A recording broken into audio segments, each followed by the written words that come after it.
दोस्तों सोचिए, आप एक पावरफुल इंसान के सामने बैठे हो और आपको उसकी हेल्प चाहिए, और जैसे ही आप अपनी बात रखते हो, वो बिना सोचे समझे तुरंत कहता है yes I will help you. ना कोई डाउट, ना कोई एक्सक्यूज और ना ही कोई ऑकवर्ड साइलेंस। तो सवाल ये है कि क्या ये रियलिटी में पॉसिबल है? So the answer is yes, it is possible. Elon Musk ने यही करके दिखाया। जब उनकी कंपनीज स्पेसएक्स और टेस्ला दोनों सर्वाइवल मोड पे थी, तब उन्होंने यूएस गवर्नमेंट से $18 बिलियन सिक्योर किए। और यहाँ मस्क ने गवर्नमेंट से कोई हेल्प नहीं मांगी, ना ही कोई मैनिपुलेशन किया, पर सिर्फ एक साइकोलॉजिकल लॉ का सहारा लिया, जो पिछले 500 सालों से राजा महाराजा और पावर प्लेयर्स का सीक्रेट वेपन रहा है। और अगर आपने ये लॉ को मास्टर कर लिया, तो मैं गारंटी देती हूँ, जब भी आप किसी से हेल्प मांगोगे, नो शब्द आपके लिए एग्जिस्ट ही नहीं करेगा। Hey friends, this is Swati and welcome back to my channel book of friend, जहां हम एक्सप्लोर कर रहे हैं एक गेम चेंजिंग स्ट्रैटेजी जो लिटरली ट्रांसफॉर्म कर देगी आपकी approach towards getting what you want. तो अगर आप जेन्युइनली इंप्रूव करना चाहते हैं अपनी इन्फ्लुएंस और परसुएशन स्किल्स को, तो प्लीज चैनल को सब्सक्राइब करिए, क्योंकि ये चैनल एग्जिस्ट ही करता है आपको रियल एक्शनेबल साइकोलॉजी देने के लिए, विच एक्चुअली वर्क्स। चलिए, एक ऑनेस्ट सवाल, कितनी बार आपने किसी से हेल्प मांगी और सामने वाला या तो अनकंफर्टेबल हो गया, या डिले कर दिया, या उन्होंने सीधा रिफ्यूज कर दिया? ऐसा इसलिए होता है क्योंकि हम अक्सर गलत तरीके से हेल्प मांगते हैं। फॉर एग्जाम्पल, प्लीज मेरी हेल्प कर दो, मैंने पास्ट में तुम्हारी कोई हेल्प की थी तो अब तुम मेरी कर दो। पर ऐसा करके हम सिर्फ अपना डेस्परेशन दिखाते हैं, पर ये नहीं सोच पाते कि सामने वाले का दिमाग उस वक्त क्या कैलकुलेट कर रहा है। इसलिए रॉबर्ट ग्रीन का लॉ 13 कहता है कि when asking for help, appeal to people's self-interest and never to their mercy or gratitude. Simple शब्दों में, हेल्प मांगते वक्त उनके फायदे को हाईलाइट करो, अपने इमोशंस को नहीं। और एग्जैक्टली यही फॉर्मूला इलॉन मस्क ने मास्टर किया। तो फ्रेंड्स, इलॉन मस्क का गवर्नमेंट के साथ रिलेशन अपने आप में एक मास्टर क्लास है। स्पेसएक्स ने नासा से $17+ बिलियन का कॉन्ट्रैक्ट सिक्योर किया। टेस्ला को यूएस एनर्जी डिपार्टमेंट से मैसिव फंडिंग मिली, क्योंकि इलॉन मस्क का अप्रोच अलग था। वो कभी भी हेल्प नहीं मांगते थे, वो हमेशा वैल्यू दिखाते थे। 2000s के शुरुआत में अमेरिका एक बड़ी दिक्कत में था।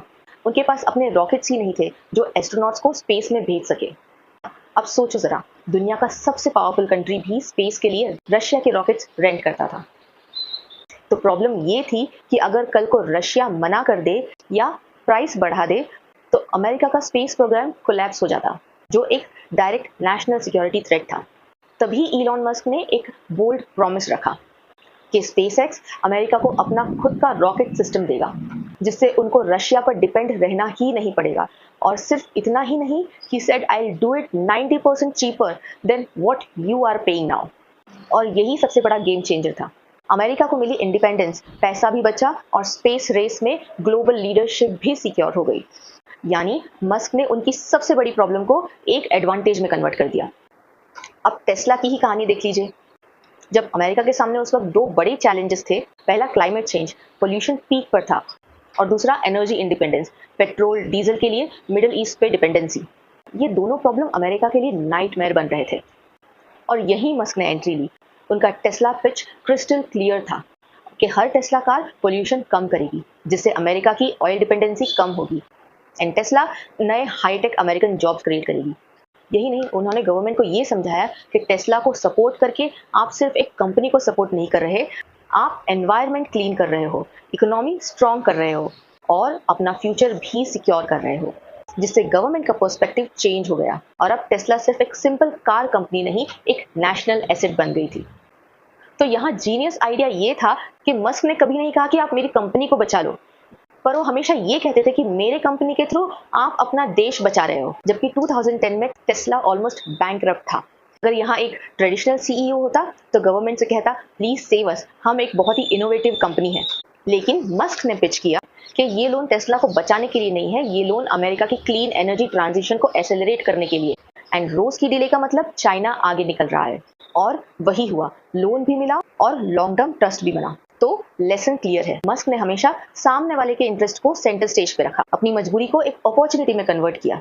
तो फ्रेंड्स, यही है असली पावर लॉ 13 का। जब आप हेल्प मांगो तो अपनी मजबूरी दिखा के मत मांगो, हमेशा सामने वाले का फायदा हाईलाइट करो, प्रॉब्लम्स को सोल्यूशन में बदलो, फिर देखना नो सुनने का चांस ही खत्म हो जाएगा। अब आप सोच रहे होंगे कि ये सब तो इलॉन मस्क लेवल की चीजें हैं। Government contracts, billions of dollars, लेकिन दोस्तों प्रिंसिपल वही है। चाहे स्केल छोटा हो या बड़ा, आपके ऑफिस, आपके करियर में भी ये काम करता है। ऑफिस लाइफ में अक्सर हम बोलते हैं मुझे प्रमोशन मिलना चाहिए क्योंकि मैं मेहनत करता हूँ, मैं सबसे हार्ड वर्किंग हूँ। लेकिन अपने बॉस के एंगल से सोचिए, उन्हें अपने प्रॉब्लम सॉल्व करने हैं, राइट?